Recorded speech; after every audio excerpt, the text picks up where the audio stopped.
Oi, oi, pessoal do YouTube! Bem-vindos ao primeiro vídeo do meu canal. Eu me chamo Eduarda e toda semana eu vou contar um caso diferente para vocês aqui.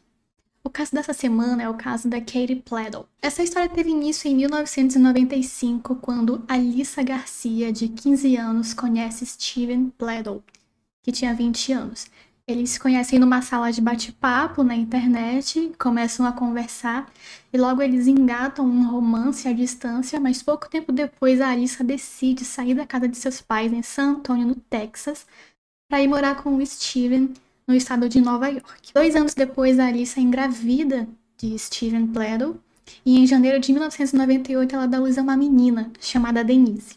Mas as coisas não começaram bem para pequena Denise, porque o Steven ele era muito explosivo, ele era sádico e ele era muito violento com o bebê. Ele beliscava sua filha até que ela ficasse roxa. Ele dizia que não aguentava ouvi-la chorar e então ele a colocava dentro de um cooler ou dentro de algum freezer e a deixava lá até que ela ficasse à beira do sufocamento. E ele sempre impedia a Alyssa de libertá-la.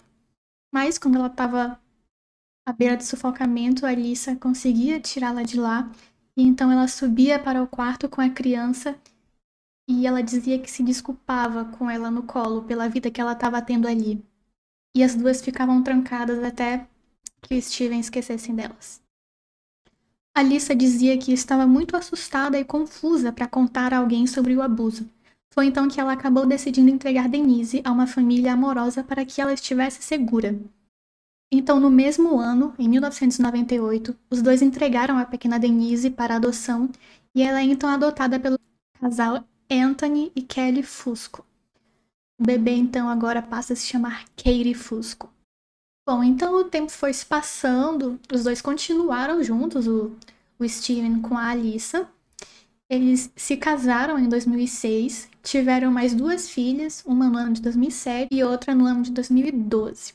A Katie também, paralelamente a isso, ela estava vivendo uma vida normal, uma vida feliz, como ela merecia.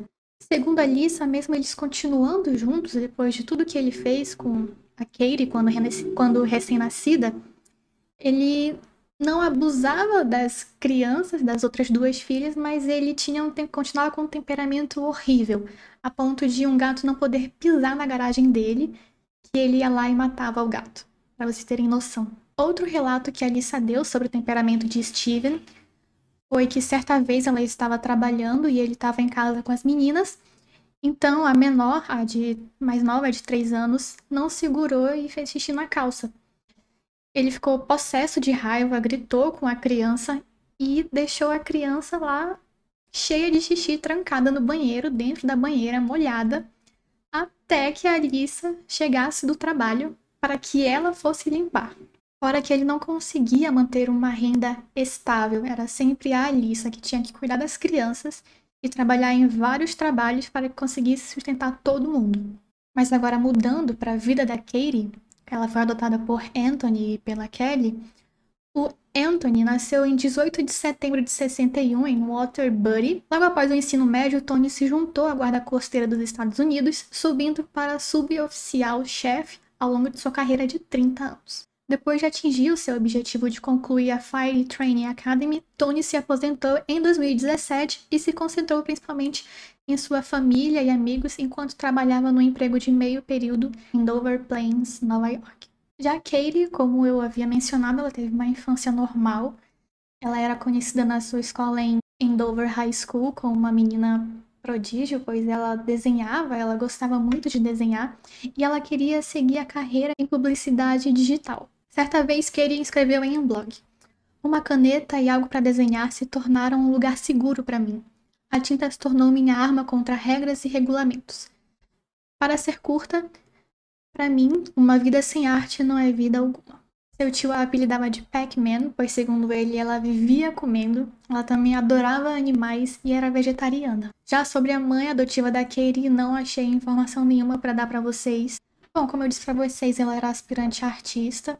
Ela se formou em 2016 no ensino médio, ela já tinha um portfólio pronto para ingressar numa alguma faculdade da região, pois ela queria trabalhar nessa área de publicidade digital. Ela se formou em junho de 2016 e lá por agosto ela decidiu então procurar pelos seus pais biológicos no Facebook, até que ela encontrou. Eles começaram a conversar, então ela mudou completamente os seus planos, decidindo não mais ingressar na faculdade e sim ir morar com eles em Richmond, na Virgínia. Nessa época, em 2016, a Alyssa, ela não estava mais querendo continuar casada com o Steven. Eles já estavam querendo ali se divorciar, mas eles ainda moravam na mesma casa. A Alyssa conta que o comportamento do Steven mudou completamente depois que ele conheceu a Katie. Ele começou a usar calça skinny, começou a usar camisas mais coladas, deixou o cabelo crescer e tirou a barba. Cerca de 6 semanas depois que a Katie se mudou para a casa deles na Virgínia, o Steven, então, começa a dormir no chão do quarto da Katie. E aí, poucas semanas depois, eles também começam a ter relações sexuais.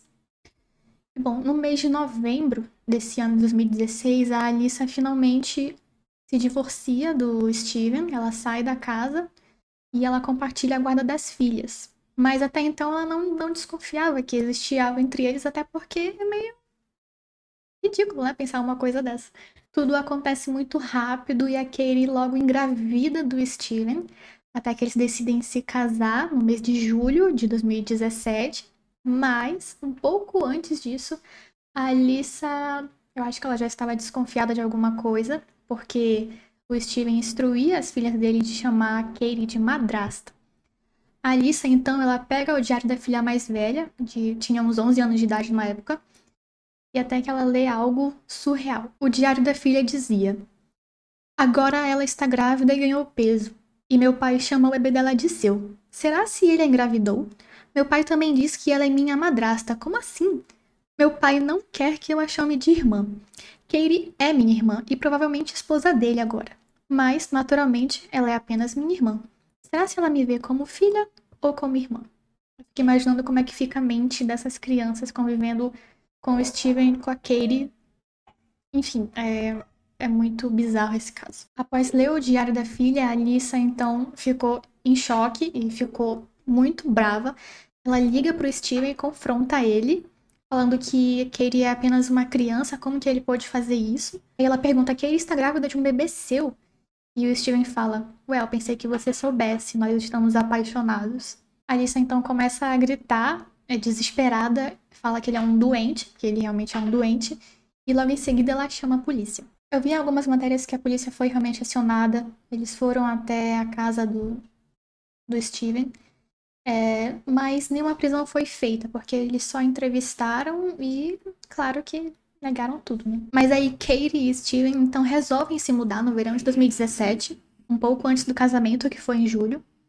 Eles passam a morar em Ninesdale, na Carolina do Norte. Daí sim, eles casam no dia 20 de julho de 2017, em uma cerimônia à beira do lago, com a mãe de 72 anos do Steven presente, os pais adotivos da Katie presente. A cerimônia ocorreu então normalmente. Foi uma cerimônia ilegal, como todo mundo sabe, mas ali na meio da documentação não há nenhum vínculo sanguíneo de Katie e Steven. Tony e Kelly, os pais adotivos da Katie, pensaram que não havia mais nada que eles pudessem fazer, então eles apoiaram a filha. Sim, eles apoiaram esse casamento.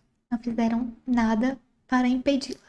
No dia 1º de setembro, então, nasce o primeiro filho da Katie com o Steven, que se chama Bennett. Ele nasce no dia 1º de setembro de 2017. Mas a vida deles como casal não dura por muito tempo, pois logo em janeiro de 2018 eles já estavam como procurados. Então os dois foram presos sob a acusação de incesto. Mas logo depois eles foram libertados, sob fiança, é claro, mas também com a condição de que eles não podiam mais se ver, não podiam mais manter um relacionamento, fazendo assim com que Katie voltasse a morar com seus pais adotivos em Dover Plain, e a custódia do bebê foi passado para a mãe de Steven. Antes do fatídico dia 12 de abril de 2018, ou seja, no dia 11, a Katie faz uma ligação pro Steven, terminando tudo com ele, terminando o casamento, o relacionamento, tudo.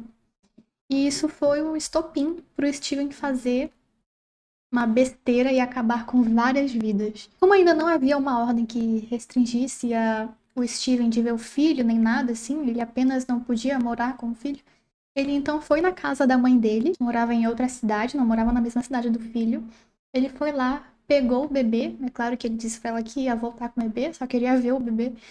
Ele então pega o bebê da casa da mãe e leva pra casa dele, onde ele morava com a Katie em Ninesdale. Chegando lá, o Steven sufoca o bebê até a morte e deixa o bebê no armário. Isso foi de tarde para noite do dia 11. Daí ele segue para Dover Plains para confrontar Katie, para encontrar com Katie. Então ele passa a noite inteira viajando de carro para encontrar com ela no dia seguinte. Pois toda terça e quinta, a Katie e o pai dela eles saíam da cidade deles para ir para uma cidade vizinha, pois ela trabalhava como faxineira, ela fazia faxina para a avó dela. Então, toda terça e quinta ela ia com o pai dela para fazer esses serviços para a avó dela, que era como ela conseguia algum dinheiro. Então, ele sabendo disso, ele viajou da quarta para a quinta para emboscá-la. Algo importante de falar também, antes de concluir o caso, é que o Steven possuía a posse de várias armas de fogo, tudo porque ele não tinha antecedentes criminais. Então, ele conseguia isso fácil. A gente sabe que nos Estados Unidos é algo fácil de se conseguir, então ele possuía mais de 4 posses de armas de fogo. O Steven esperou os dois saírem da garagem da casa deles, ele ficou observando numa loja de bebidas até que eles saíssem. Eles então saíram, pegaram a estrada. Quando eles tiveram que parar num sinal, que eram obrigados a parar, o Steven para do lado deles e atira nos dois com um rifle de assalto por várias e várias vezes, atingindo o Anthony e a Kelly tanto no peito como na cabeça. Katie tinha 20 anos e o pai dela, o Anthony, ou Tony, tinha 56 anos. Após assassinar Katie e Anthony, o Steven liga para a mãe dele avisando tudo que ele fez, avisando do bebê, avisando da Katie. E ele aconselha a mãe dele a chamar a polícia. Ele inclusive diz, deixei uma chave ali embaixo do tapete da minha casa para a polícia entrar de boa. Eu vou deixar aqui o link, inclusive, para vocês da ligação da mãe do Steven para a polícia. Vou deixar aqui na íntegra para vocês. E após essa ligação que o Steven fez para a mãe dele, foi a última coisa que ele fez. Ele dirigiu por mais alguns minutos, creio que não chegou a ser muito. E aí eu acho que ele começa a criar coragem e se mata. Poucas horas depois, o corpo de todos foram encontrados, já que a mãe do Steven ligou para a polícia e avisou todo o ocorrido. Foi um caso que chocou muito os Estados Unidos, porque é uma história muito bizarra. E então, logo depois, no funeral da Katie, do Anthony e do Bennett, do Baby Bennett, encheu a Igreja Católica St. Charles com mais de 80 pessoas que foram prestar suas homenagens, foram dar o seu último adeus.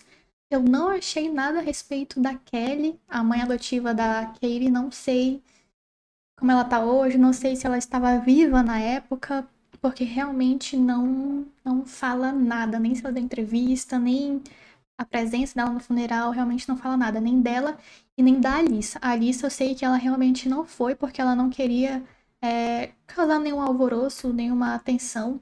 Não sei se foi o caso da Kelly, mas eu realmente não achei nada. Mas enfim, eu quero saber a opinião de vocês aqui nos comentários. Quero inclusive que vocês sugiram novos casos para eu trazer. Quero que você diga o que você achou, se você já conhecia essa história, se de repente eu falei algo aqui que você não sabia, ou se eu não falei algo que você sabe, por favor, me diga aqui. Muito obrigada por me acompanhar até o final desse vídeo. Se inscreva no canal, curte, compartilha, me siga nas redes sociais. Eu vou gostar muito de interagir com vocês aqui. E é isso. Até o próximo vídeo.